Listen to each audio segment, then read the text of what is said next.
같은 맥락에서 이 산 자세를 할 때 발이 우리가 항상 중립을 맞춰서 발이 앞을 봐야 된다고 가정할게요. 그래서 우리가 이거 할 때 발을 11자로 돌아, 두 번째 발가락이 앞을 보게 해라, 이런 식으로 가르친단 말이에요. 근데 이 저자, 이 버니 클락이 자기의 제자, 학생이 요가 수업 듣는 학생이 있었는데, 수업할 때마다 발을 일자로 놓고, 근데 태양경을 하고 왔어요. 그럼 항상 다리가 이렇게 돼요. 그럼 자기가 다리를 옆으로 벌리지 말고 다시 이렇게 해 라고 했는데, 또 하고 나면 이렇게 해요. 근데 그 사람이 이 짓을 몇 년 했는데 얘가 안 바뀌더라는 거예요. 그래서 제가 자기가 분노에 차 있었는데, 그래서 아까 말한 폴 그릴리를 만나고 나서 그 폴 그릴리라는 사람이 그런 구조적인 차이에 대해서 먼저 했던 사람이라고 했잖아요. 그래서 그 사람을 만나서 얘기해보니까 자기가 오해하고 있었다는 거예요. 무슨 말이에요? 이 사람의 구조적인 차이로 인해서 그게 불편하기 때문에 자꾸 옆으로 벌리는 건데 내가 계속 이것을 하라고 이렇게 시켰다는 거예요. 똑같이 이 A의 구조, 소켓이 앞을 보고 있는 사람들은 내전이 잘 되고요. 이 살짝 일자로 눕는 게 더 편해요. 반대로 고관절이 이 외전이 많이 되어 있는 사람들은, 외전을 많이 할 수 있는 B 같은 경우에는 이것들을 좀 더 편하게 여기고요. 똑같이 이게 앞을 보느냐 뒤를 보느냐에 따라서 내전을 할 수 있느냐 외전을 할 수 있느냐 영향을 미치고요. 세 번째로는 이 발이 이 경골이 얼마만큼 휘어져 있느냐 상마 달라요. 대부분이 이 사이 어딘가에 있는데 이게 40도만큼 숫자가 커질수록 많이 휘어져 있을수록 다리가 더 가만히 서 있을 때 더 바깥을 보고 있고, 이 숫자가 적을수록 앞에 가깝게 다리가 보고 있어요. 그래서 이것들 뭐 세 가지 경우예요. 세 가지 경우인데 이 숫자가 클수록 내외전이 잘 되고 숫자가 적을수록 뒤를 볼수록 내외전이 잘 안 되고 외전이 많이 되죠. 얘도 마찬가지예요. 대퇴골이 앞을 보느냐 아니냐에 따라서 외전 얼마큼 많이 할 수 있느냐 없느냐 영향을 미치고, 얘도 마찬가지로 40도만큼 많이 휘어져 있을수록 다리를 더 많이 옆으로 벌리게 돼요. 그래서 이것들은 서로 상관이 없어요. 그러니까 얘가 소켓이 숫자가 크다고 해서 이것도 큰 것도 아니에요. 작을 수도 있고요. 이 다양한 수많은 조합이 있는데, 만약에 숫자가 다 작은 조합을 예를 들어 볼게요. 10도만큼 그러니까 굉장히 뒤를 보고 있고 대퇴골도 뒤를 보고 있고, 반면에 이 무릎, 이 경골에 휘어진 아주 큰 사람이 있다 생각해 볼게요. 그럼 그 사람은 이게 다리를 벌린 게 자연스럽고요. 이 사람한테 다리를 일자로 놔 중립으로 더 이렇게 했을 때는 이 사람은 실제로는 중립으로 들은 게 아니고, 이 사람 약간 이미 이렇게 되어 있는 사람인데 내가 그럼 그 자세를 하기 위해서 의도적으로 여기 근육을 후축시켜서 내외전을 하고 있는 거예요.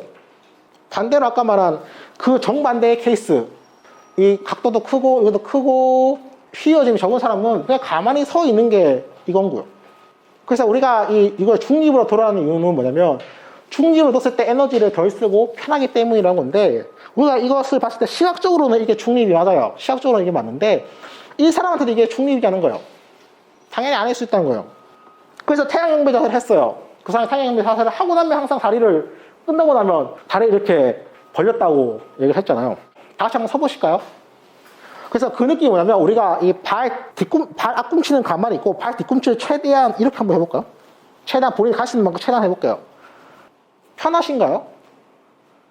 불편하신 분도 있을 거예요. 뭐 힘이 많이 들어가고. 아까 말한 어떤 사람, 그 다리를 옆으로 보고 있는 사람이 이렇게 일자로 했을 때 그런 느낌이 들어요.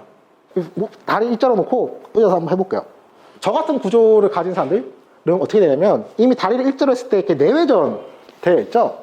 내외전 되어 있는 상태에서 굴곡을 하면 원래 잘 안 돼요.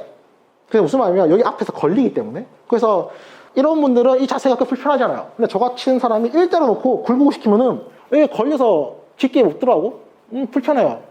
근데 만약에 선생님이 야 더 앉아, 저는 더 못 내려가는데요. 그럼 더 앉아라 이렇게 되는 거죠. 그럼 어떻게 해야 돼요? 다리를 벌리고 하면 잘 내려가요, 저는. 네. 근데 무슨 말이에요? 다리가 일자가 맞고 이게 틀린 게처럼 되어보니까, 그래서 이 사람이 일어나세요. 네. 선생님이 느끼는 느낌과 제가 받는 느낌이 다를 수밖에 없는 거예요. 그래서 이것도 하나 또 고려해볼까요? 이 경골과 비골 사이의 각도를 말하는 건데요. 제가 이게 경골과 비골이고 이게 발목이에요. 이 각도가 수직이 가까운 사람들은 어떻게 되냐면 발목이 이렇게 배축 굴곡이 돼요. 이런 식으로 배축 굴곡과 족족 굴곡이 되는데, 이 각도가 이렇게 아래를 보고 있을수록 이렇게 각도가 C처럼 클수록 어떻게 되냐면 발목이 배축 굴곡이 이렇게 돼요. 비스듬하게 되고 족족 굴곡이 약간 안으로 다리가 들어가게 돼요. 그래서 우리가 언제 배축 굴곡을 하고 언제 족족 굴곡을 하냐면, 이 사람 각도가 커요. 그 아까 뭐라 배쪽 굴곡을 하면 약간 발이 약간 비스듬하게 올라가고요. 저쪽 굴곡을 하면 발이 약간 비스듬하게 내려가요. 요렇게. 근데 배쪽 굴곡을 할 때 마찬가지로 이 사람은 살짝 바깥으로 옆으로 비스듬하게 벌린 것 같은 모양이 되고요. 반대로 우리가 이런 다리를 족족 굴곡하는 자세를 했을 때 아까 이 각도가 큰 사람들은 발이 약간 더 안으로 들어가게 돼요. 이거 발이 이런 식으로. 근데 우리가 이 사람이 발목을 안으로 들어가 있으니까 의도적으로 자꾸 약간 이렇게 정렬 맞춰주려고 한단 말이죠. 근데 그 사람한테 그게 편하냐는 거예요. 당연히 그렇게 바꿔놓고 고개 돌리면은 다시 이걸 이렇게 돌릴 거예요. 왜냐면 이게 편하니까. 그래서 우리가 마찬가지로 그 아까 이 다리가 일자로 있을 때 불편한 케이스에서 얘기를 했어요. 불편하다는 게 힘을 쓰게 되는 거겠죠. 당연히 여기서도 편하지 않고요. 이와 마찬가지로 또 이 자세를 했어요. 다운독 자세를 했어요. 그럼 나는 의도적으로 약간 내전을 하고 있는 상태고요. 그게 무슨 말이냐면 다리를 일자로 하고 있는 게 편하다고 생각할 수 있는데 어떤 사람은 반대로 다리를 약간 벌리는 게 더 편할 수도 있어요. 이렇게 하는 게 편한 사람도 있어요. 그럼 뭐가 맞는 자세라는 거예요. 그래서 무슨 말이냐면 이 저자가 어떤 보편적인 정리 자체가 없다 이를 부정하는 게 아니에요. 자기는 옛날에 이 자세는 이렇게 해라 라고 했고 그 폴 그릴을 만나고 공부를 해서 뭐가 달라졌냐면 이 자세를 이렇게 해라. 근데 무슨 느낌이 드냐? 이걸 물어본다는 거예요. 그걸 물어보고요. 저는 이런 느낌이 드는데요. 그럼 이렇게 물어봐서 너한테 괜찮은 자세를 찾아보자는 거예요. 자기는 이 자세를 알려주는 사람이었는데 이제는 이 사람한테 괜찮은 자세를 찾아주는 사람이 되었다는 거예요. 이 사람이 어떤 느낌이 드는지는 나는 알 수가 없어요. 누가 제일 잘 아냐면 본인이 가장 잘 알아요.